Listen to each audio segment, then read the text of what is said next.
नमस्कार, मैं अंजलि से रवि कुमार गुप्ता आपका बहुत-बहुत स्वागत करता हूँ आपके अपने स्केलेटन नर्सिंग के ऑनलाइन प्लेटफ़ॉर्म पे। तो आज 22 जनवरी है, हमारी 2 दिन से कोई क्लास नहीं हुई है।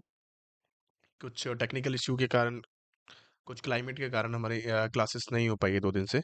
तो आज की क्लास में जो हम बात करेंगे, कुछ इम्पोर्टेंट क्वेश्चंस की बात करेंगे कि कौन-कौन से इम्पोर्टेंट क्वेश्चंस हैं जो सीएचओ और डीएसएसबी के एग्ज़ाम में आने वाले हैं और उनके लिए जो बनते हैं, उनके बारे में आज की क्लास में हम बात करेंगे।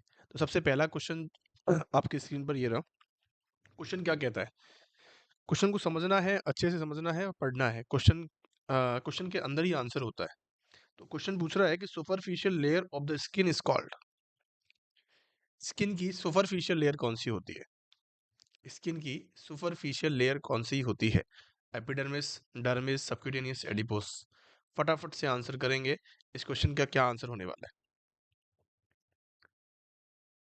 Superficial layer of the skin is called. देखो, सबसे पहले तो आपको ये समझना पड़ेगा कि सर स्किन की सुपरफिशियल लेयर के बारे में बात करी गई है ना?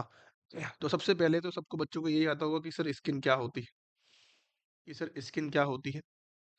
स्किन के बारे में अगर मैं आपसे क्वेश्चन की बात करता हूँ, तो लार्जेस्ट ऑर्गन होता है कौन सा? कि largest organ of the body. Body का लार्जेस्ट ऑर्गन कौन सा होता है? कि सर स्किन होता है। ठीक है भैया। दूसरे दूसरे पॉइंट की या दूसरे क्वेश्चन की बात करूँ कि first protecting barrier. First protecting barrier कौन सा होता है? डब्ल्यूबीसी से पहले कौन सा होता है बच्चों? तो आपको बताना है कि सर स्किन होता है। ठीक है। और क्या क्या हो सकते हैं? और क्या हो सकता है कि सर स्किन के हमने बता दिया कि सर लार्जेस्ट ऑर्गन होता है, फर्स्ट प्रोटेक्टिंग करता है। इसकी कितनी लेयर्स होती हैं उसके बारे में बात करेंगे कि सर लेयर्स कितनी। सुपरफिशियल लेयर के बारे में पूछा गया है। सुपरफिशियल का मतलब होता है कि जो सबसे ऊपर पाई जाती है। सुपरफिशियल का मतलब होता है ऊपर ऊपर का। सुपरफिशियल दो चीजें होती हैं, एक होता है सुपरफिशियल, एक होता है सुपरफिशियल और एक होता है डीप। आई बात समझ में? दो चीजें होती हैं। तो सुपरफिशियल का मतलब होता है ऊपर का और डीप का मतलब होता है अंदर का या नीचे का, कह सकते हैं। आगे आपको बात समझ में? तो यहाँ पे ऊपर की लेयर की बात करी गई है। इससे पहले आपको ये जानना होगा कि स्किन के अंदर टोटल लेयर्स कितनी होती हैं। सबसे पहले तो आपको क्या जानना होगा बच्चों कि स्किन के अंदर टोटल लेयर्स कितनी होती है। तो अगर मैं आपसे अनाटमी की बात करता हूँ कि टोटल लेयर्स ऑफ स्किन, कि टोटल लेयर्स कितनी होती है, कि सर तीन होती हैं मेनली। कौन सी होती हैं बच्चों? कि सर तीन क्या होती हैं हमारी लेयर्स होती हैं स्किन की मेनली। कौन कौन सी होती है?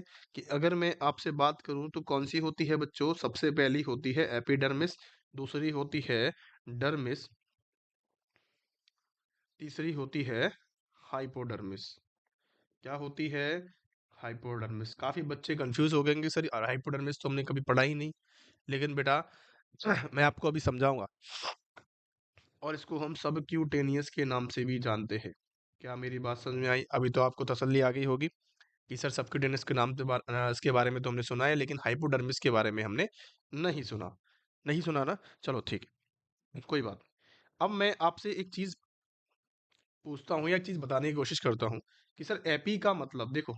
एपिडर्मिस, डर्मिस की बात करी गई है। यहाँ पे डर्मिस की बात करी गई है। डर्मिस के बारे में क्या बताया गया है कि मेन चीज तो ये है कि डर्मिस के बारे में बात करी गई है। एपी का मतलब होता है ऊपर। क्या होता है? ऊपर। तो इसके ऊपर वाली लेयर, मतलब डर्मिस के ऊपर वाली लेयर को एपिडर्मिस बोला। जिसने भी नाम दिया है ना, ये जिसने भी इसके कैटेगरीज में इसका नाम बताया है कि तीन लेयर्स होती हैं, उन्होंने इसके ही आगे पीछे की नाम बता दिए कि इसके ऊपर की लेयर एपिडर्मिस, इसके नीचे की लेयर हाइपोडर्मिस। एपी का मतलब होता है ऊपर, और और हाइपो का मतलब होता है, हाइपो का मतलब होता है नीचे। होता है नहीं होता? या फिर हम कह सकते हैं कम। हाइपो का मतलब होता है नीचे या कम, कह सकते हैं। तो सर एपिडर्मिस तो वो लेयर है कि सर डर्मिस, ये तो हमारी कौन सी लेयर हो गई बच्चों? ये हमारी डर्मिस हो गई। कि सर इसके ऊपर जो लेयर होगी वो इसके ऊपर वाली लेयर होगी एपिडर्मिस, और नीचे वाली जो लेयर होगी वो कौन सी होगी? हाइपोडर्मिस। कि डर्मिस के ऊपर वाली एपिडर्मिस, नीचे वाली हाइपोडर्मिस, या सबक्यूटेनियस बोल दिया उसको। आगे बात समझ में कि 3 लेयर्स के बारे में हमें यहाँ पे बताया है कि सुपरफिशियल जो पहली लेयर होती है वो कौन-सी थी आपकी? एपिडर्मिस थी। दूसरी उसके नीचे जो आती है वो डर्मिस है। उसके और नीचे जो आती है वो सबक्यूटेनियस है। 3 लेयर आपको समझ में आई। यहाँ तक कि क्लास में किसी को कोई डाउट है बच्चों?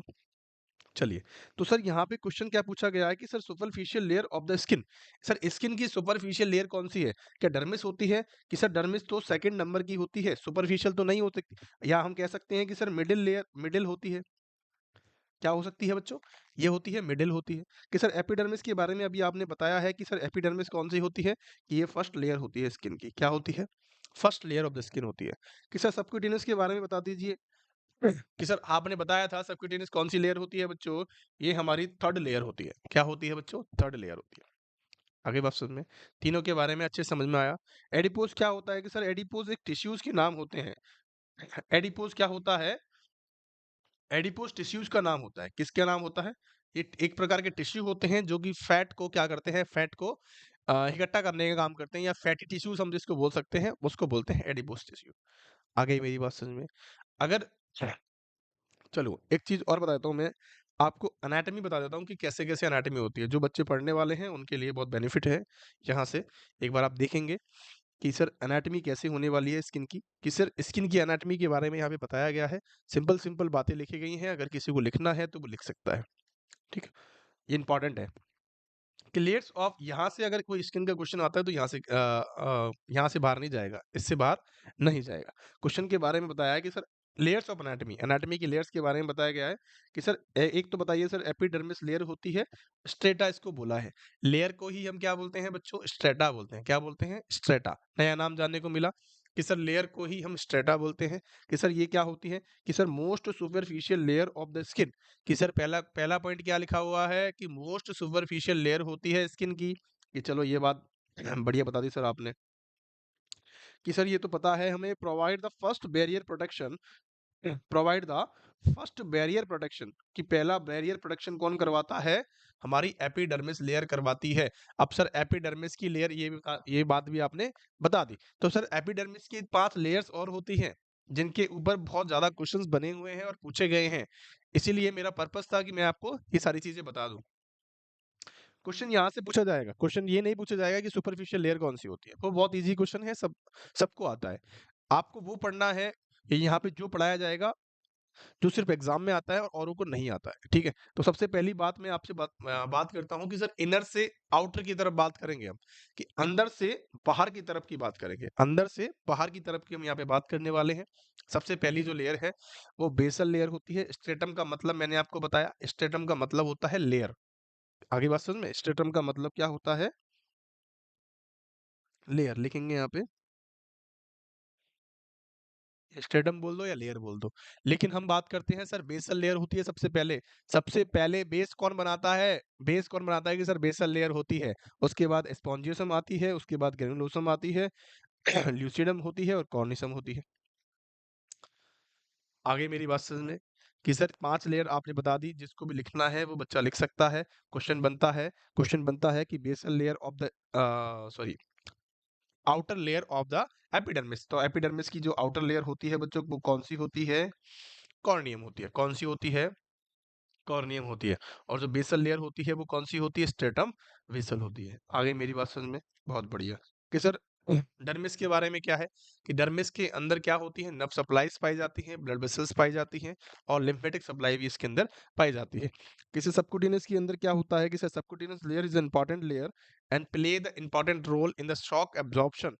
कि किसके काम में आती है बच्चों? कि 3 पर्पस होते हैं। शॉक एब्जॉर्प्शन के लिए काम में आती है, एनर्जी को स्टोर करने के लिए काम में आती है और मेंटेनेंस करती है किसका?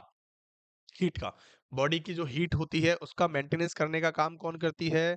तो आपको बताना है कौन करती है बच्चों? सबक्यूटेनियस लेयर करती है या हाइपोडर्मिस लेयर करती है? आपको ध्यान रखना है। क्वेश्चन पूछा गया था कि हाइपोडर्मिस इंजेक्शन कितने डिग्री के एंगल पे लगाते हैं? क्वेश्चन पूछा गया था कि सर हाइपोडर्मिस जो इंजेक्शन होता है वो कितने डिग्री पे लगाते हैं?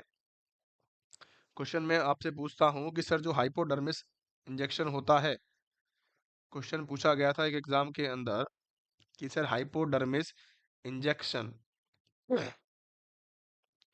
इंजेक्शन का वो क्या है? एंगल क्या है? बताएंगे फटाफट से।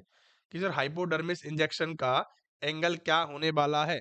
कि सर एंगल की अगर मैं आपसे बात करूं कि सर एंगल क्या होता है, तो सबसे पहले आपको एंगल को जानने से पहले आपको हाइपोडर्मिस के बारे में समझना होगा कि सर हाइपोडर्मिस किसे कहते हैं। कि सर ये तो सबक्यूटेनियस, ये तो क्या है, सबक्यूटेनियस लेयर है, और सबक्यूटेनियस हमें पता है कि सर 45 डिग्री के एंगल पे लगाते हैं। तो आपका आंसर निकल के आ जाएगा। करेक्ट बात आई समझ में? बहुत बढ़िया। चलेंगे अगले क्वेश्चन की तरफ चलते हैं। सेबेसियस ग्लैंड, अगला क्वेश्चन क्या कहता है, बहुत इंपॉर्टेंट है। Sebaceous gland are the most numerous in the skin. मतलब सेबेसियस जो ग्लैंड है, सेबेसियस एक ग्लैंड होती है, ये आप सभी को पता होगा, जो क्या काम, जैसे हम कह सकते हैं कि पसीने वाली ग्रंथि कौन सी होती है, तो आपको बताना है सेबेसियस ग्लैंड होती है। जहां पे पसीना आता है वो ये वहीं पे पाई जाती है, ये जहां पे पाई जाएगी वहां पे पसीना आएगा, या फिर कह सकते हैं जहां पे पसीना आता है वहां पे ये पाई जाती है। ठीक है।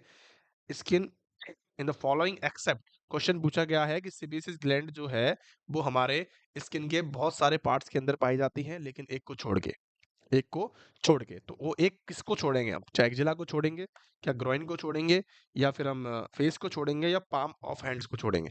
कॉमन सेंस का क्वेश्चन है, मैंने आपको आधा काम कर दिया है कि सर पसीने वाली जो ग्रंथि होती है, पसीने वाली जो ग्लैंड होती है, उसको बोलते हैं सेबेसियस ग्लैंड, उसको बोलते हैं सेबेसियस ग्लैंड, या फिर हम बोल सकते हैं स्वेट ग्लैंड।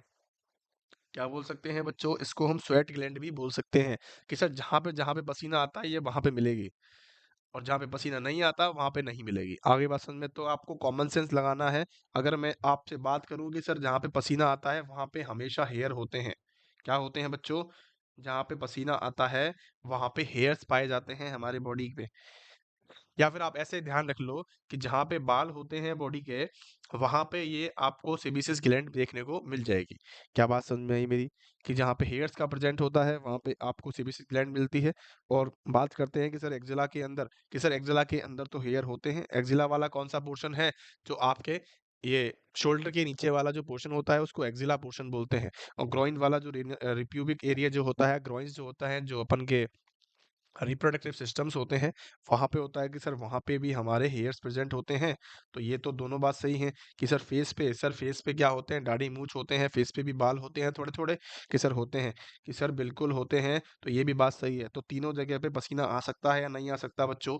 कि सर बिल्कुल आ सकता है। तो तीनों जगह पे ये ग्लैंड प्रेजेंट हो सकती है, नहीं हो सकती? कि सर बिल्कुल होगी, क्योंकि जहाँ पे हेयर प्रेजेंट है वहाँ पे ही ये क्या प्रेजेंट होगी, हमारी क्या प्रेजेंट होगी, हमारी ग्लैंड प्रेजेंट होगी। सिंपल सी बात है। कि सर यहाँ पे बचा कौन सा आंसर, कि sir palm of the hand. कि sir palm of the hand पे, पाम ऑफ द हैंड मतलब हाथ का ये वाला हिस्सा, यहाँ पे कभी पसीना देखा है? यहाँ पे किसी के बाल आते हैं, ये वाला हिस्सा जो मैं आपको दिखा रहा हूँ, इस वाले हिस्से पे किसी के बाल आते हैं? कि सर बिल्कुल नहीं आते, किसी भी व्यक्ति के यहाँ पे बाल नहीं देखने को मिलते। तो इसीलिए हम कह सकते हैं कि sir palm of the hands पे ये ग्लैंड नहीं पाई जाती। कि सर एक हिस्सा और होता है बॉडी में, वो कौन सा होता है, वो कौन सा होता है, बताएंगे फटाफट से? कि सर सोल ऑफ फीट। कि सर हमारा जो पैर होता है, वहाँ पे जो नीचे वाला हिस्सा है जिससे हम चलते हैं या फिर हम रखते हैं, वहाँ पे भी बाल नहीं होते हैं, तो वहाँ पे भी पसीना नहीं देखने को मिलता। क्या मेरी बात समझ में आई आपको? यहाँ तक कि क्लास में किसी को भी डाउट है? चलिए चलते हैं आगे की तरफ। In adult in adult the pulmonary artery contain the which type of blood. कि अडल्ट के अंदर एक भैया व्यक्ति है, अपने जैसा व्यक्ति है, जिसके अंदर क्या है कि पल्मोनरी आर्टरी है, सबके अंदर है। उसके वो कौन सा ब्लड कैरी करती है? ऑक्सीजन, ऑक्सीजन वाला होता है। कि सर आज तक तो हमने पढ़ा है कि सर जो एक दो चीजें होती हैं, एक होती है आर्टरी होती है, एक होती है वेन। एक होती है आर्टरी और एक होती है वेन। कि सर आर्टरी तो हमेशा क्या करती है, कि सर O2 वाला ब्लड कैरी करती है। क्या करती है?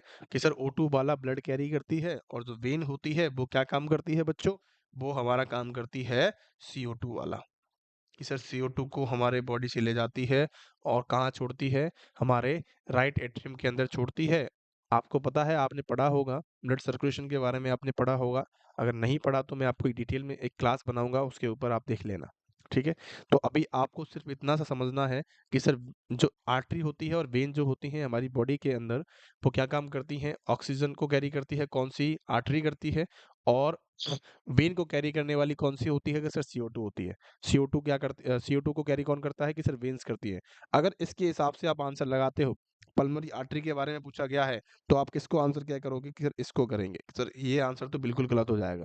लेकिन सर आपने अभी तो बताया ये। सर यहाँ पे क्या होता है बच्चों? एक्सेप्शन होता है। ये सभी फीमेल्स के अंदर या मेल्स के अंदर या हम कह सकते हैं ह्यूमन बीइंग्स के अंदर पाया जाता है।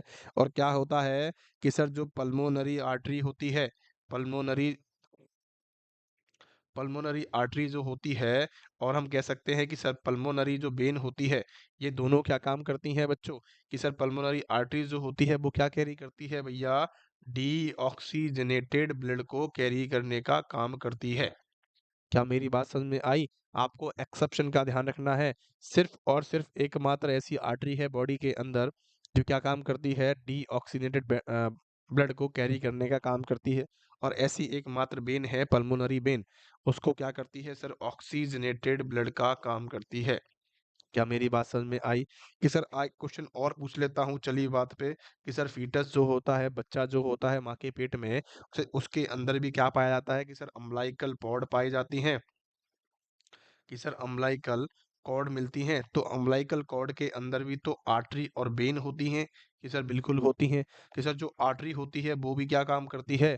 वो क्या काम करती है? वो डीऑक्सीजनेटेड ब्लड को कैरी करने का काम करती है, मतलब कि CO2 से भरा हुआ ब्लड को कैरी करने का काम करती है। और यहाँ पे ऑक्सीजन से भरा हुआ कैरी कम, मतलब हम कह सकते हैं कि जो बच्चे के अंदर देखने को मिलता है उल्टा सिस्टम, वही सिस्टम हमारी बॉडी के अंदर भी देखने को मिलता है। लेकिन हम कह सकते हैं कि पल्मोनरी वेन और पल्मोनरी आर्टरी के अंदर ही देखने को मिलता है। बाकी जितनी भी बॉडी की आर्टरी होती हैं, जितनी भी बॉडी की वेन्स होती हैं, वो हमेशा क्या करती हैं? जैसे हम कह सकते हैं कि सर जितनी भी बॉडी होती है, जितनी भी आर्टरी होती हैं बॉडी की, पल्मोनरी आर्टरी को छोड़ के वो क्या काम करती हैं? ऑक्सीजनेटेड ब्लड को कैरी करने का काम करती हैं। क्या मेरी बात आप तक पहुँच रही है, समझ में आ रही है? बहुत बढ़िया। अगर मैं आपसे सर्कुलेशन की बात करूँ कि सर सर्कुलेशन को एक बार समझा दीजिए। चलो, मैं आपको एक बार सर्कुलेशन समझा देता हूँ, शॉर्ट में समझाएँगे, अच्छे से समझना है, ठीक है? सबसे पहले मैं आपसे बात करूँ कि सर एक क्या होता है? हमारा हार्ट है, कि सर ये तो हमारा हार्ट है। चलो इसको थोड़ा बड़ा बनाते हैं, कि सर ये तो हमारा हार्ट है, इसके अंदर सर आपने 4 चैम्बर बनाए, कि सर ये तो होता है राइट एट्रियम, ये कौन-सा है? राइट एट्रियम, ये है हमारा लेफ्ट एट्रियम, ये हमारा राइट वेंट्रिकल और ये हमारा लेफ्ट वेंट्रिकल। शॉर्ट में समझाएँगे, डिटेल में नहीं जाना है, ठीक है? कि सर क्या होता है कि सर राइट वेंट्रिकल में ये सर इंफीरियर वेना केवा होती हैं, ये क्या होती हैं भैया? IVC। और नीचे से जो आएगी वो कौन सी होगी बच्चों? ये नीचे से जो आ रही है ये कौन सी है? ये है हमारी, सॉरी, ये है हमारी IBC। और ऊपर से जो आती है वो है SBC।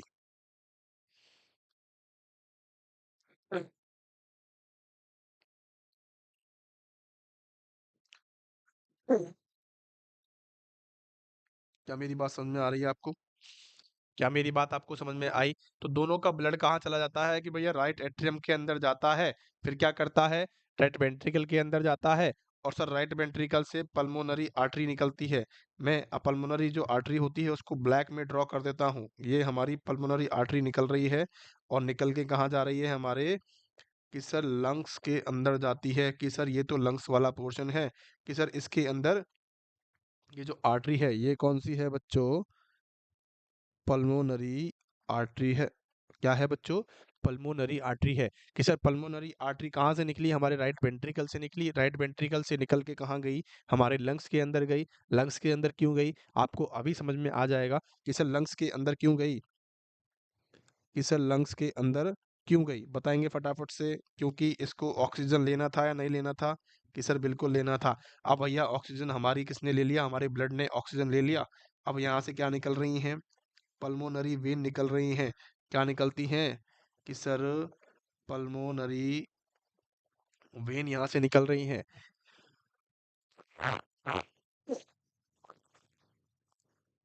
सॉरी, कि सर यहाँ से क्या निकल रही है? हमारी पल्मोनरी वेन निकल रही हैं। तो पल्मोनरी वेन होती है ना, वो कहाँ जाके छोड़ती है अपना ब्लड? कि सर ये अपना जो ब्लड होता है वो कहाँ छोड़ देती है? हमारे लेफ्ट एट्रियम के अंदर जाके छोड़ देगी। सर लेफ्ट एट्रियम के अंदर ब्लड चला गया, उसके बाद कहाँ जाएगा? हमारे लेफ्ट वेंट्रिकल के अंदर जाएगा। कि सर लेफ्ट वेंट्रिकल से एक बड़ा सारा क्या निकलता है हमारा? उस एक बड़ी सारी आर्टरी निकलती है, उसको बोलते हैं अयोर्टा। उसको बोलते हैं अयोर्टा। अयोर्टा को हम बोल सकते हैं कि लार्जेस्ट आर्टरी,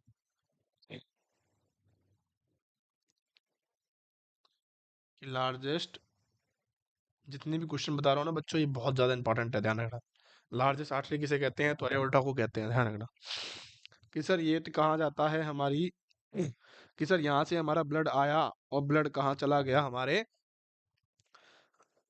हमारे कहाँ चला गया? सर बॉडी पार्ट के अंदर चला गया।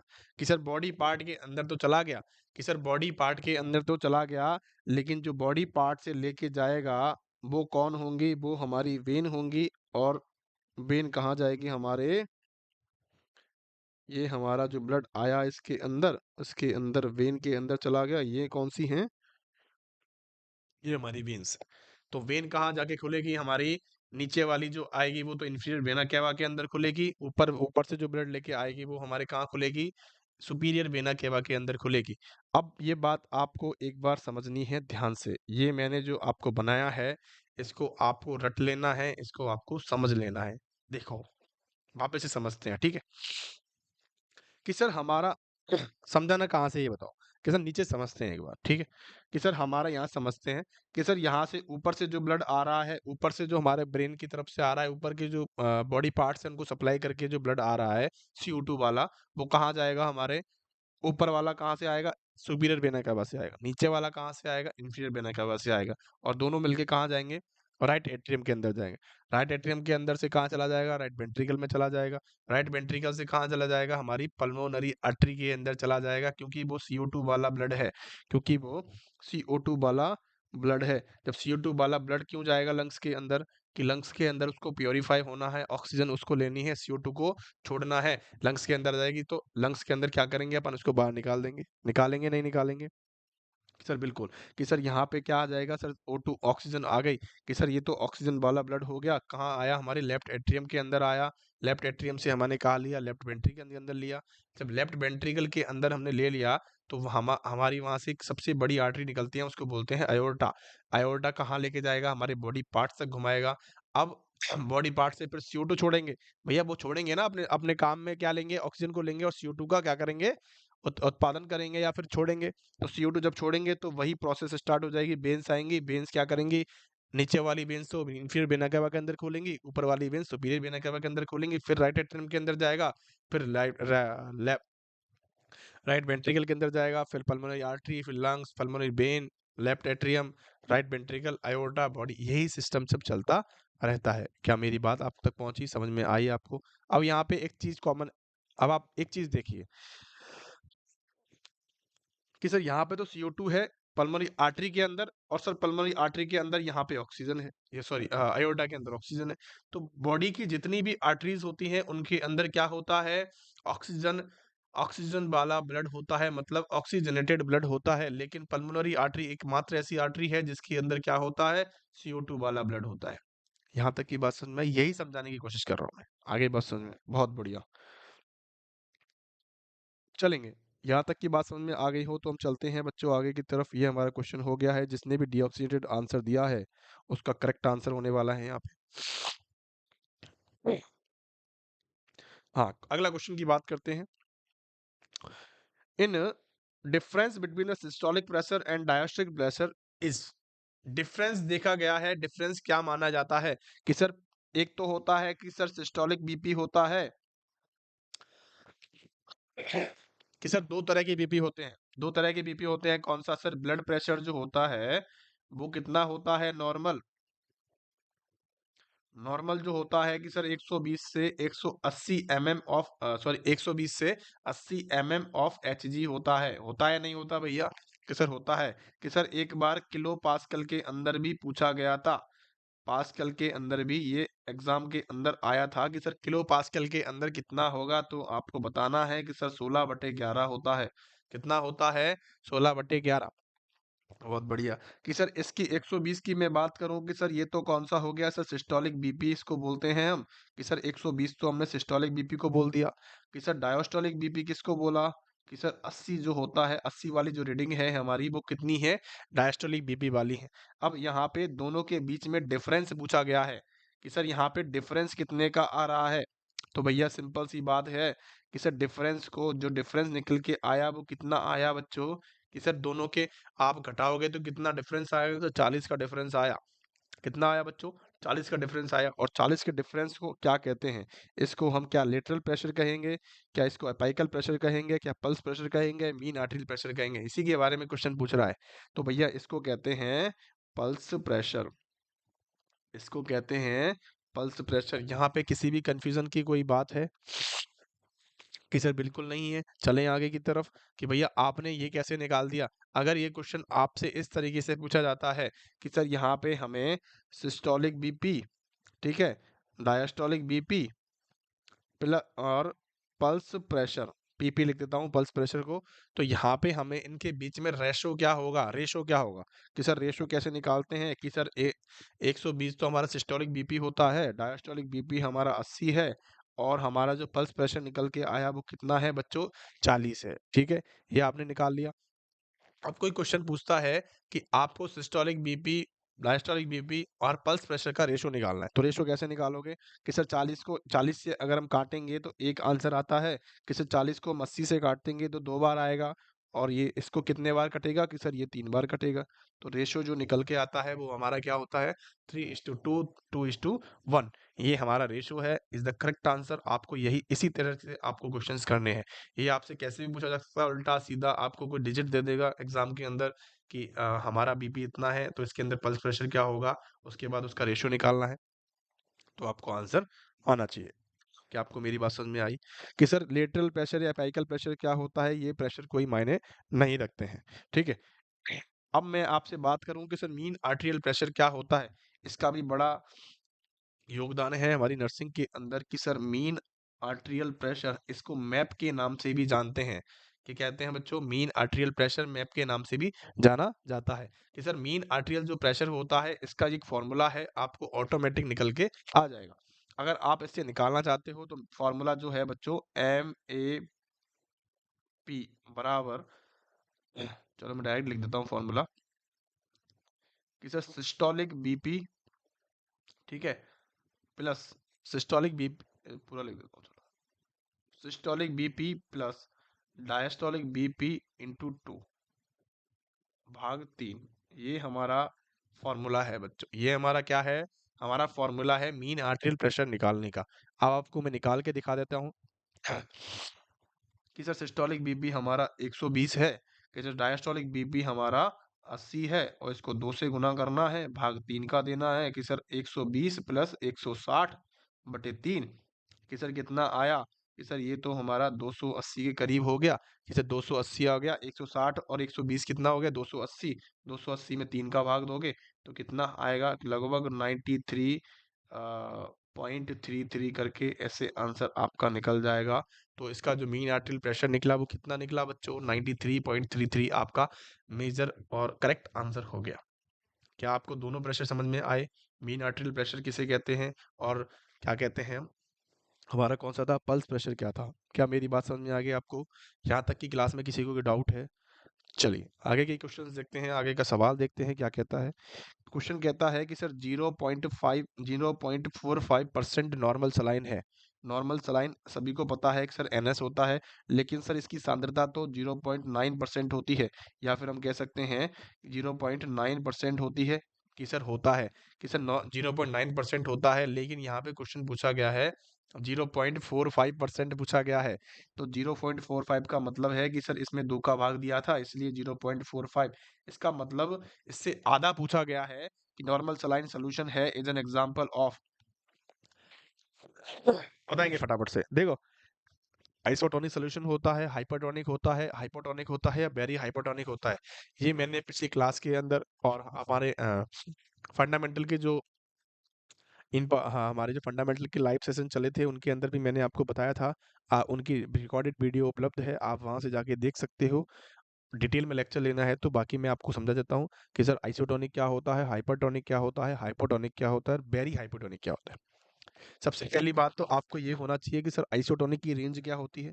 सबसे पहले बेसिक समझना है, ठीक है। आइसोटोनिक की जो रेंज होती है बच्चों 275 से 245 से 375 क्या होती है, इसकी रेंज होती है। इसको कहते हैं आइसोटोनिक। आइसोटोनिक कि सर हाइपोटोनिक किसे कहेंगे बच्चों, मैंने अभी आपको बताया था कि सर हाइपो का मतलब होता है कम। तो कम वाली रेंज कौन सी है कि सर 245, कि सर 245 से कम देखने को मिलेगा कोई भी तो आपको क्या बोलना है कि सर हाइपोटोनिक है। कि सर हाइपरटोनिक किसे कहेंगे कि सर यहाँ पे कौन सी है कि सर हाइपर का मतलब होता है ज्यादा, तो ज्यादा वाली रेंज कौन सी है कि सर 375 है। कि सर 375 से ऊपर जो देखने को मिलेगा वो क्या मिलेगा आपको, हाइपरटोनिक देखने को मिलेगा। और इसकी जो आप कह सकते हो कि जो इसको ज्ञात करने की जो इकाई होती है वो क्या होती है, मिली ऑस्मोल पर लीटर होती है। ध्यान रखना, मिली ऑस्मोल पर लीटर होती है। आपको कंफ्यूज नहीं होना है, इसी बात का ध्यान रखना है। आगे बात समझ में। तो ये तीन चीजें अगर आपको आ गई तो किसी भी चीज को आप निकाल दोगे। जनरली जो एग्जाम के अंदर पूछा जाता है वो पूछा जाता है कि सर एनएस की सांद्रता कितनी होती है, तो आपको याद रखना है 308 मिली ऑस्मोल पर लीटर होती है। क्या होती है, 308 मिली ऑस्मोल पर लीटर होती है। कि सर आरएल की कितनी होती है, कि सर आरएल की 274 होती है। 274 भी मानते हैं, 273 भी मानते हैं, तो आप सिंपल सा याद रखो 273 होती है। 273 मिली ऑस्मोल पर लीटर होती है। आगे मेरी बात समझ में आपको कि सर यहाँ पे तो 0.5% का पूछा गया है नॉर्मल सलाइन का। कि सर अगर मैं इन दोनों फ्लूइड की बात करूं तो सर ये तो आइसोटोनिक है। कि सर ये तो आइसोटोनिक फ्लूइड के अंदर आते हैं। कि सर ये तो आइसोटोनिक फ्लूइड है। आगे बात समझ में। कि सर अब क्या पूछा गया है क्वेश्चन के अंदर, क्वेश्चन पर ध्यान देना है कि 308 अगर होता तो हम आइसोटोनिक बोल देते, लेकिन सर 308 तो है ही नहीं। कि सर यहाँ पे पूछा गया है कि नॉर्मल जो होती है वो कितनी होती है बच्चों, 0.9% क्या होती है इसकी सांद्रता होती है, लेकिन इसमें दो का भाग देके क्या बना दिया, इसको 0.45% बना दिया है। इसका मतलब इसकी सांद्रता आधी रह गई। तो 308 का आधा कितना होता है बच्चों, 308 में आग भी अगर दो का भाग देते हो तो कितना आता है बच्चों, लगभग 154 आएगा। लगभग कितना आएगा, 154 आएगा। और जो 154 आएगा वो किसके अंदर आ रहा है, क्या 245 से ऊपर आ रहा है, क्या क्या 375 से ऊपर आ रहा है, या 245 से नीचे आ रहा है, बताएंगे फटाफट। कि सर 245 से नीचे आ रहा है। और 245 से नीचे आने वाली कंडीशन को हम क्या कहा हमने, कि सर हाइपोटोनिक कहा। क्या कहा, कि सर हाइपोटोनिक कहा। तो इसका करेक्ट आंसर क्या हो जाएगा बच्चों, कि सर हाइपोटोनिक हो जाएगा। क्या मेरी बात समझ में आई, बहुत बढ़िया। कि सर हाइपोटोनिक हो जाएगा, हाइपरटोनिक तो बिल्कुल नहीं होगा। हाइपोटोनिक जिसका भी आंसर है वो करेक्ट है। क्या आपको मेरी बात समझ में आ गई बच्चों, कंफ्यूजन होने की जरूरत नहीं है। जितना भी मल्टीप्लाई करता है गुना कर दो, जोड़ दो, खत्म बात। आपको सिर्फ नॉर्मल सलाइन का याद रखना है और आपको क्या रखना है, आरएल का याद रखना है। एक क्वेश्चन और पूछा गया था कि सर ओआरएस क्या होता है। सर ओआरएस की भी सांद्रता पूछी गई है, इसका भी आपको ध्यान रखना है कि सर कितनी होती है, 245 होती है। कितनी होती है, 245 होती है। ध्यान रखना इस चीज का। ये कैसा आता है कि सर लो हाइपोटोनिक होता है। कि सर लो हाइपोटोनिक होता है। ध्यान रखना, ना आइसोटोनिक है ना हाइपोटोनिक है, ये लो हाइपोटोनिक है। क्या आपको बात समझ में, इसका एक ही जवाब होता है, लो हाइपोटोनिक। क्वेश्चन में आपको देखने को मिलेगा, अगर आपको लो हाइपोटोनिक नहीं देखने को मिले तो आपको हाइपोटोनिक पे ही जाना है। क्या मेरी बात समझ में आई, बहुत बढ़िया। चलेंगे अगले क्वेश्चन की तरफ चलते हैं। In the hospital waste management the blood bag is discarded in the which colour of dustbin. Hospital based management की यहाँ पे बात करी गई है कि जब हॉस्पिटल में जो बेस्ड मैनेजमेंट होता है उसको बोलते हैं कि सर बीएमडब्ल्यू। कि सर हमें ऑडी पसंद नहीं है, हमें बीएमडब्ल्यू पसंद है। तो बीएमडब्ल्यू का मतलब होता है बायोमेडिकल वेस्ट। क्या आपको पता है कि सर बायोमेडिकल वेस्ट क्या होता है, कि सर बायोमेडिकल वेस्ट होता है जो कि कहाँ से निकलता है, हमारे घरों से निकलता है, उसको कहते हैं बायोमेडिकल वेस्ट। कहते हैं क्या, कि सर आप गलत बता रहे हो। कि सर आप गलत बता रहे हो कि बच्चों, बायोमेडिकल वेस्ट का मतलब होता है मेडिकल से निकलने वाला, नाम में ही पता लग रहा है। नाम में ही पता लग रहा है कि सर बायोमेडिकल वेस्ट किसे कहते हैं कि सर हॉस्पिटल से जो कचरा निकलता है, हॉस्पिटल से जो कचरा निकलता है उसको कहते हैं बायोमेडिकल वेस्ट। कि सर बायोमेडिकल वेस्ट के अंदर पूछा गया है कि सर ब्लड बैग को कहाँ डिस्कार्ड करना है।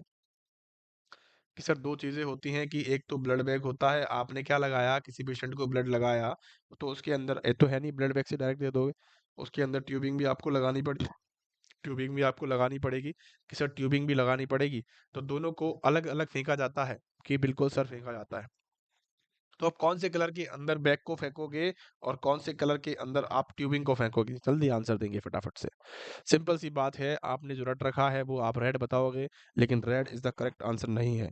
रेड सिर्फ आप ट्यूबिंग को डाल सकते हो, रेड के अंदर ब्लड की जो लगी ट्यूबिंग है वो जाएगी, लेकिन यहाँ पे जो ब्लड बैग जाएगा बच्चों वो येलो कलर का जाएगा। येलो कलर के अंदर क्यों जाएगा बच्चों, क्योंकि उसको रीयूज नहीं करना है, क्योंकि उसको रीयूज नहीं करना है, उसको जला देना है। क्योंकि आप अगर रेड के अंदर डालोगे तो वो रीयूज के अंदर काम आता है। क्या आता है बच्चों, रीयूज के अंदर काम आने वाली चीज होती है। कि सर वो प्लास्टिक होता है, कि सर वो प्लास्टिक नहीं होता है, वो जलने वाला पदार्थ होता है, वो जल सकता है, ठीक है, उससे कोई भी हमारे एनवायरनमेंट को हानि नहीं होती है। आगे मेरी बात समझ में, रेड में सिर्फ उन्हीं उन्हीं चीजों को फेंका जाता है जिनको रीयूज होता है। आपको थोड़ा सा ध्यान रखना है, जिसका आप रीयूज कर सको। देखो ट्यूबिंग को आप रीयूज कर सकते हो, उसको दोबारा बना सकते हो, पिघला के दोबारा बना सकते हो, लेकिन बैग को कभी भी नहीं बनाना है। आगे बात समझ में, कि सर ब्लू कलर के अंदर क्या होता है। कि सर दो चीजें बताई हैं, बी और सी में ध्यान रखना, बी और डी के अंदर क्या बताया है, जिसका यहाँ पे करेक्ट आंसर है सी। जिसने भी सी आंसर दिया है उसका करेक्ट आंसर है, कंफ्यूज होने की जरूरत नहीं है। कि सर अब यहाँ पे सर ब्लू कलर का बताया, ब्लू कलर कार्ड बॉक्स बता दीजिए। कि सर ये चीजें हमारे लिए नई हैं, हमें नहीं पता। कि सर जिसको नहीं पता, मेरी फुल डिटेल में लेक्चर मैंने ले रखा है, वहां पे आप जाके एक बार ले लें, जीवन में कभी नहीं भूलोगे, जीवन में कभी कोई भी गलत क्वेश्चन नहीं कर पाओगे उसका, कोई भी क्वेश्चन गलत नहीं होगा, मेरी गारंटी है। आप एक बार वहां से जाके ले लो, लाइव सेशंस के अंदर जाओगे मेरे यूट्यूब चैनल पे, तो वहां पे आपको देखने को मिल जाएगी, आपको मोटी मोटी हेडिंग देखने को मिलेगी, वहां से आप देख सकते हो। क्या मेरी बात समझ में आई आप सभी को, बहुत बढ़िया। कि सर यहाँ पे दो चीजें बताई हैं, कि सर एक तो होता है ब्लू कलर का बॉक्स, और एक आपने बताया कार्डबोर्ड बॉक्स का मतलब होता है गत्ते का बना हुआ। कैसा बना हुआ बच्चों, गत्ते का बना हुआ होता है cardboard, cardboard in the sense गत्ते का बना हुआ। तो गत्ते का जो बॉक्स होता है उसके अंदर हम क्या रखते हैं, कि सर टूटे फूटे एम्प्यूल्स को रखते हैं, बाइल्स को रखते हैं। क्या मेरी बात समझ में आ रही है। गत्ते का छोटा सा बॉक्स होता है, जिसके ऊपर इतना सा बॉक्स होता है, ज्यादा बड़ा नहीं होता, इतना बॉक्स होता है। उसके अंदर हम क्या रखते हैं, गत्तों को रखते हैं, और क्या गत्तों सॉरी, किसको रखते हैं हम, हमारे एम्प्यूल्स को रखते हैं और बाइल्स को रखते हैं। जो नुकीली चीजें होती हैं, जो हम कह सकते हैं कांच की चीजें जो हैं, वो उनके अंदर रखी जाती है। क्या मेरी बात समझ में आ गई। कि सर हमने तो आज तक ये पढ़ा है कि सर ब्लू कलर का जो बॉक्स होता है उसके अंदर हम क्या रखते हैं, कांच वाली चीजें रखते हैं, लेकिन आपने तो हमारा फॉर्मूला ही गलत कर दिया। कि सर फॉर्मूला तो बिल्कुल गलत होने वाला ही है, क्योंकि अपडेट चीजें आप नहीं पढ़ते हो, रटी पिटी चीजें पढ़ लेते हो, जो आपने नर्सिंग में पढ़ी हुई हैं वो रटी पिटी चीजें अब काम नहीं आएगी। तो आपको अगर कंपटीशन में जाना है, कंपटीशन क्रैक करना है, तो आपको अपडेट चीजें पढ़नी पड़ेंगी, और पल पल की अपडेट आपको मिलेगी। यहाँ पे आपको चैनल पे हमेशा पल पल के अपडेट के साथ क्वेश्चंस आंसर होते हैं, क्योंकि मैं एम्स दिल्ली में काम करता हूँ, मुझे पता है कि किस तरह के क्वेश्चंस यहाँ पे पूछे जाते हैं, किस तरह की मशीनरी यहाँ पे यूज होती है, कैसे कैसे फॉर्मूले चेंज होते रहते हैं, बहुत सारी चीजें हैं। आपका कोई भी क्वेश्चन यहाँ से गलत नहीं होगा, सारी चीजें जो बताएंगे वो अकॉर्डिंग टू एमसेल ही बताएंगे। लेकिन सर यहाँ पे एक ब्लू कलर का और होता है, ब्लू कलर का जो डस्टबिन होता है बच्चों, उसके अंदर हम क्या रखते हैं, हमारा सूखा कचरा रखते हैं, सूखा कचरा रखते हैं। आपने सुना होगा, एक तो ब्लू कलर का होता है और उसके साइड में ग्रीन कलर का होता है। तो ग्रीन कलर जो होता है वो वेट वेस्ट मतलब गीले कचरे के लिए होता है, और ड्राई वेस्ट किसके लिए होता है, ड्राई वेस्ट कौन सा डस्टबिन डालते हैं, ब्लू कलर के डस्टबिन में डालते हैं। लेकिन आपको ये ध्यान रखना है, ब्लू कलर का कार्ड बॉक्स बॉक्स नहीं होना चाहिए। कार्डबोर्ड जहाँ पे भी आ गया वहां पे आपको एम्प्यूल्स और वाइल का यूज करना है। क्या आपको मेरी बात समझ में आ गई। चलिए अगले क्वेश्चन की तरफ चलते हैं। बिफोर एनी प्रोसीजर, कोई भी प्रोसीजर कर रहे हैं, बिफोर एनी प्रोसीजर से पहले ऑब्टेनिंग द इन्फॉर्म्ड कंसेंट किसकी रेस्पॉन्सिबिलिटी होती है। आपको किसी डॉक्टर को क्या करना है भैया, ट्रैकेस्टोमी करनी है, या हम कह सकते हैं कोई भी ऑपरेशन करना है, ठीक है, कोई भी चीरा फाड़ी करनी है, कोई भी ऑपरेशन करना है, उससे पहले क्या लेते हैं, कंसेंट लेते हैं। कि भैया अगर इसमें कोई मान हानि हो गई या फिर कोई जान की हानि हो गई या ब्लड लॉस हो गया या कुछ भी हो गया तो हमारी जिम्मेदारी नहीं होगी। ठीक है, अपना बीच बचाव तो करते ही हैं डॉक्टर्स जो होते हैं, जो नर्सिंग ऑफिसर्स होते हैं, जो मेडिकल फील्ड वाले होते हैं, वो अपना बचाव पहले कर लेते हैं। ये बात आप सभी को पता है। तो यहाँ पे कंसेंट जो लेते हैं मरीज से जो कंसेंट लेते हैं या फिर उसके मम्मी-पापा से लेते हैं या ख़ास रिश्तेदार से लेते हैं, जो अवेलेबल होता है उससे हम ले सकते हैं, ठीक है? तो यहाँ पे जो बात करी गई है कंसेंट की, वो कंसेंट कौन लेता है? क्या नर्सिंग ऑफ़िसर लेता है? क्या नर्सिंग ऑफ़िसर की ज़िम्मेदारी है? क्या एसएनओ की? एसएनओ क्या होता है कि सर सीनियर नर्सिंग ऑफ़िसर। क्या होता है? Senior nursing officer. एसएनओ जो बनता है आप सभी को पता है, फिजिशियन लेता है या फिर मैनेजमेंट लेता है। बताएँगे, कौन इसके अंदर भागीदार होता है? किसकी ज़िम्मेदारी होती है? किसकी ज़िम्मेदारी होती है? किसी नर्सिंग ऑफिसर की होती है कि सर बिल्कुल नहीं होती है, ध्यान रखना। कभी भी ये क्वेश्चन गलत मत कर देना। बहुत इजी सवाल है। इजी सवाल को गलत करोगे तो बहुत पीछे चले जाओगे। इजी सवाल को गलत नहीं करना है, ठीक है? समझना है, क्वेश्चन समझना है और मैं आपको समझाऊँगा, आपके समझ में भी आ जाएगी वो चीज़, ठीक है? तो हम बात क्या कर रहे हैं कि सर यहाँ पे कंसेंट लेने की बात हो रही है। कंसेंट का मतलब होता है कि एक पेपर पे लिखा होता है सब कुछ कि हमें क्या करना है कि सर इसमें लिखा होता है कि सर हम ये प्रोसीजर करने जा रहे हैं और इसमें अगर कुछ लॉस होता है तो वो आपकी ज़िम्मेदारी हमारी नहीं है। ऐसा लिखा होता है, उसपे वो मरीज़ साइन कर देता है। बस ये कंसेंट होता है। तो उसकी क्या होता है कि उसको लेने की रिस्पॉन्सिबिलिटी किसकी है कि भई नर्सिंग ऑफिसर की बिल्कुल नहीं होती है। क्या एसएनओ की होती है? किसी नर्सिंग ऑफिसर की नहीं है तो एसएनओ क्या हो नर्सिंग वालों की बिल्कुल नहीं होती है। क्या मैनेजमेंट की होती है? कि सर बिल्कुल भी नहीं होती। कि सर फिजिशियन बचा, क्या फिजिशियन की होती है? कि सर बिल्कुल होती है। कि सर फिजिशियन का क्या रोल है? डॉक्टर क्यों लेगा भाई कंसल्ट? डॉक्टर का काम होता है कि इतना छोटा काम करेगा कंसल्ट लेने का वो? क्या मरीजों के पीछे-पीछे घूमता फिरेगा कि इस पे साइन कर दो? ऐसा नहीं होता है। फिजिशियन ही लेता है। फिजिशियन क्यों लेता है बच्चों? कि डॉक्टर ही कंसेंट लेता है बच्चों। क्यों लेता है? इसका कारण पता है आपको? कि आपको अगर ट्रेकियोस्टोमी करनी है, क्या नर्सिंग ऑफिसर करेगा ट्रेकियोस्टोमी? क्या एसएनओ करेगा? क्या मैनेजमेंट करेगा? ट्रेकियोस्टोमी कौन करेगा? करेगा तो डॉक्टर ही ना।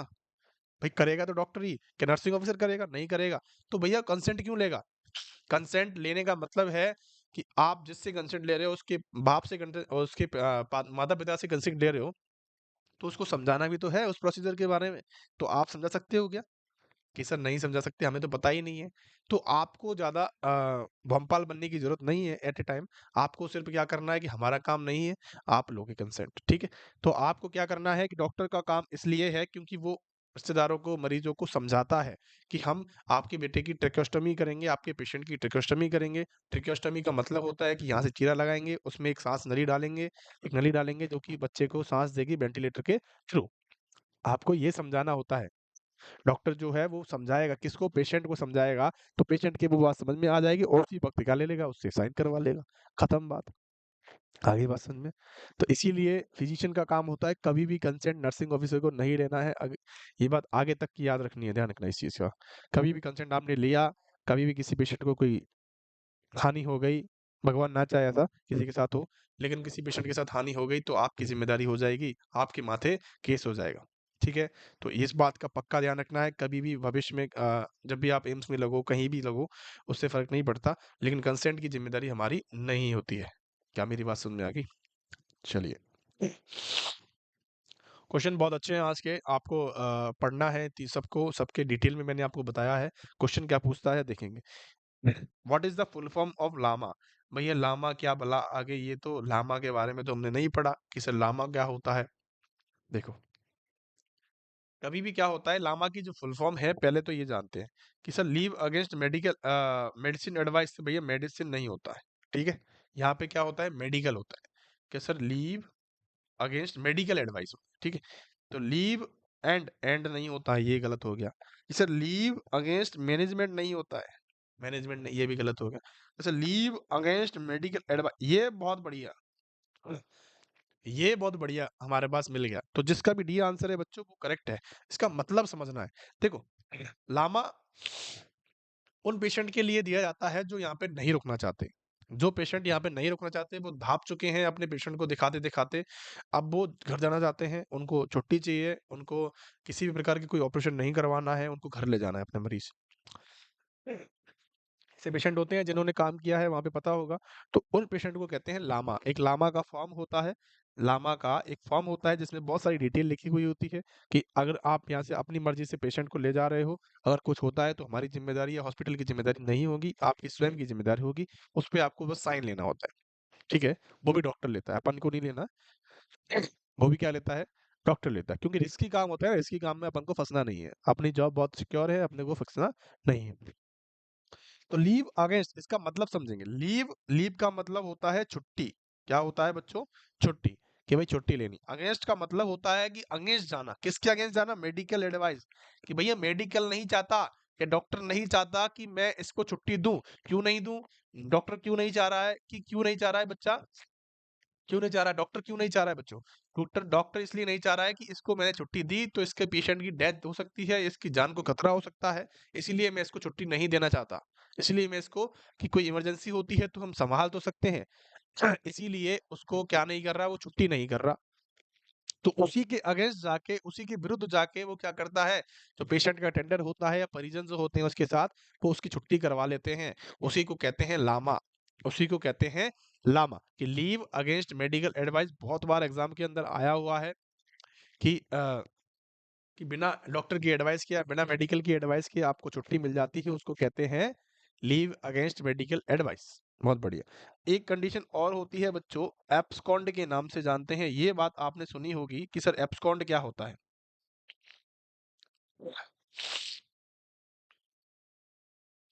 सर एब्सकॉन्ड का मतलब बताएंगे? कि सर एब्सकॉन्ड का मतलब होता है भाग जाना।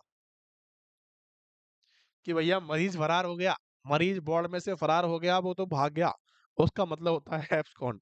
आगे बात समझे? कि सर एक होता है, एक होता है ओसामा। ओसामा, ओसामा का मतलब पता है? ओसामा का मतलब होता है, लिख देंगे सारे बच्चे,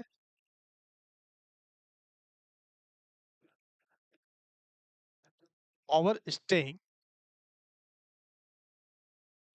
अगेंस्ट मेडिकल एडवाइस। क्या होता है? कि ओवरस्टेइंग, ओवरस्टेइंग का मतलब है कि मरीज ठीक हो चुका है, डॉक्टर कह रहा है कि तुम छुट्टी लेके जा सकते हो घर, कि तुम छुट्टी लेके चले जाओ, लेकिन मरीज क्या कह रहा है कि मुझे नहीं 2 दिन और रुकना है, मुझे 3 दिन और रुकना है। तो भी ये फॉर्म होता है उसामा का, उसको भी आप लिखवा लो कि हमारी तरफ से ये फ्री है, लेकिन ये खुद रुकना चाहते हैं, हमारी कोई गलती नहीं है।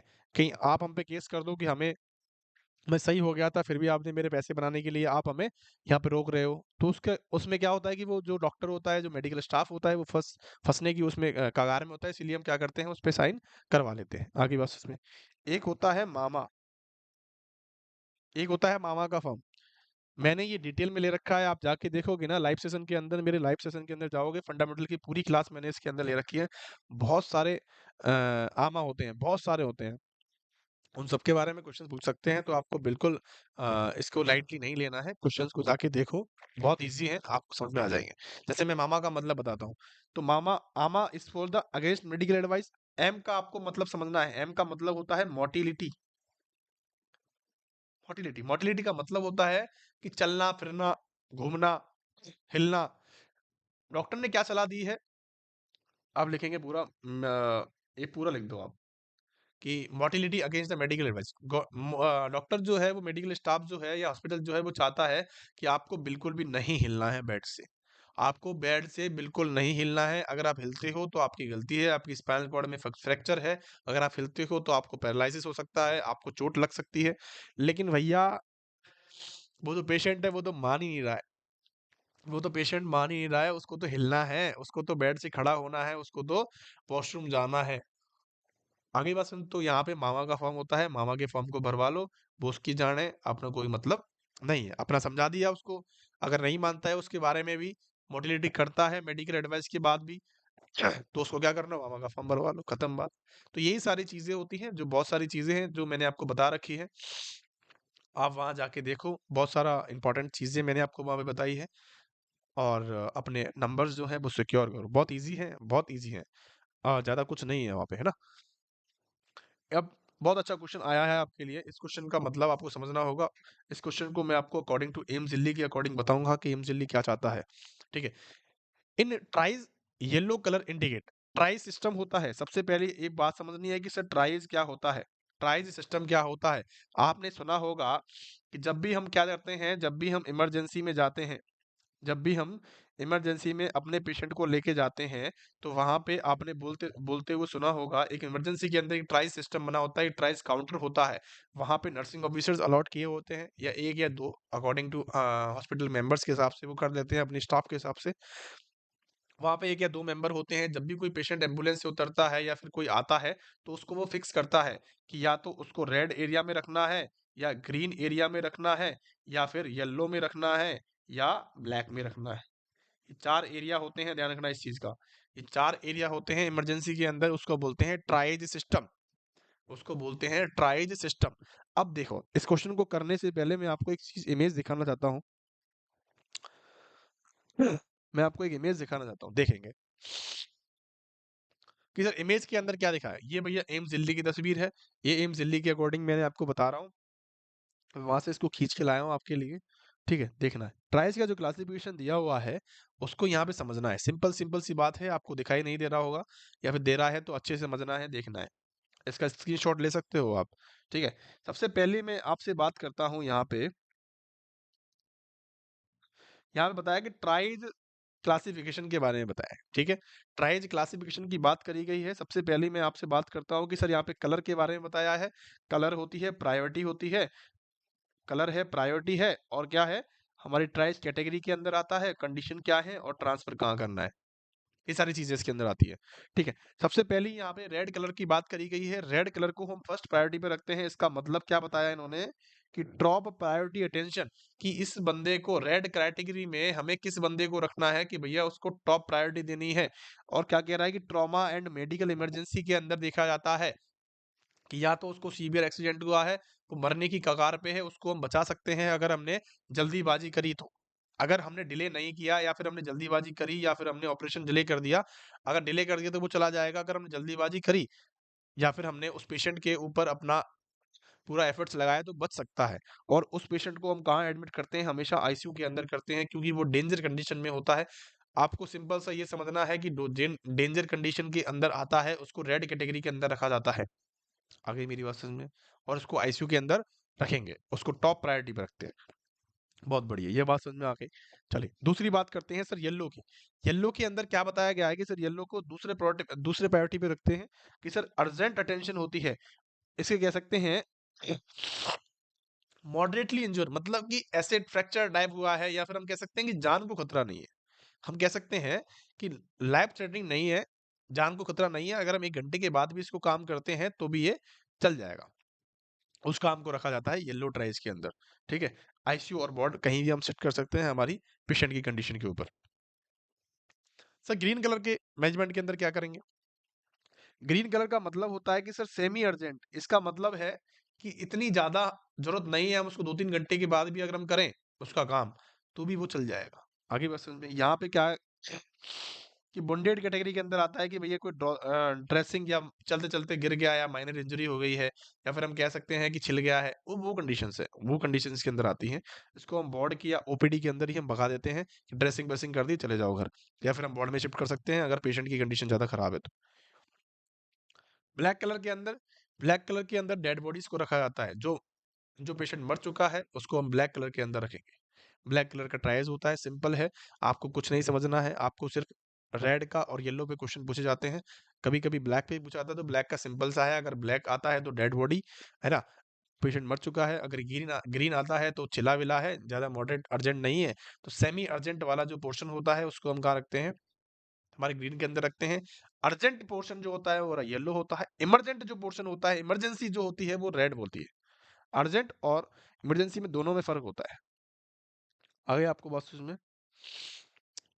तो यहाँ पे आपका आंसर क्या जाएगा, यहाँ पे मुझे आंसर बताएंगे फटाफट से कि सर यहाँ पे जो आंसर होने वाला है येलो ट्राइस का, अभी आपने बताया कि सर अर्जेंट बताया, तो अर्जेंट ही आंसर जाएगा। कि सर डेड वाला आपने बताया कि सर ब्लैक होता है, नॉन अर्जेंट ग्रीन होता है, मतलब अर्जेंट नहीं है, या फिर हम कह सकते हैं सेमी अर्जेंट है। सर इमरजेंट क्या होता है कि सर रेड कलर का। क्या यहाँ तक की बात आपको सब कुछ समझ में आई, यहाँ तक की क्लास में किसी को डाउट है बच्चों। तो यहाँ तक कि आज की क्लास हमारी ख़त्म करते हैं और काफ़ी क्वेश्चंस हमारे हो चुके हैं, काफ़ी चीज़ें मैंने आपको बता दी हैं। अगर क्लास पसंद आई हो बच्चों तो बिल्कुल लाइक, शेयर एंड कमेंट करिएगा। कमेंट ज़रूर करिएगा ताकि हमें पता लगता रहे, और अपने दोस्तों के साथ अच्छे कंटेंट अगर है तो अपने दोस्तों के साथ शेयर करो, ताकि हमें और आपको दोनों को अच्छी चीज़ें मिले और मोटिवेशन मिलता रहे, क्योंकि हम आपसे हैं और आप हमसे हैं। ठीक है, तो अपना बेस्ट दो अपने एग्जामिनेशंस के लिए। बहुत पास आ गई हैं अपनी एग्ज़ाम जो है, नॉनसेट का, डीएसएसबी का जो एग्ज़ाम है, सीएचओ का जो एग्ज़ाम है, उनके लिए बहुत इंपॉर्टेंट क्वेश्चंस रहने वाले हैं। जितनी भी मैंने टॉपिक्स को यहाँ पे पढ़ाया है वो डिटेल में पढ़ाया है, इससे बाहर कहीं कोई क्वेश्चंस नहीं आया अभी तक, ना आएगा, क्योंकि इससे बाहर चीज़ें बनती नहीं है। इसके बाहर जो चीज़ें हैं वो बनती नहीं है, एक्चुअली बात ये है। तो थैंक यू सो मच, पढ़ते रहें और बढ़ते रहें।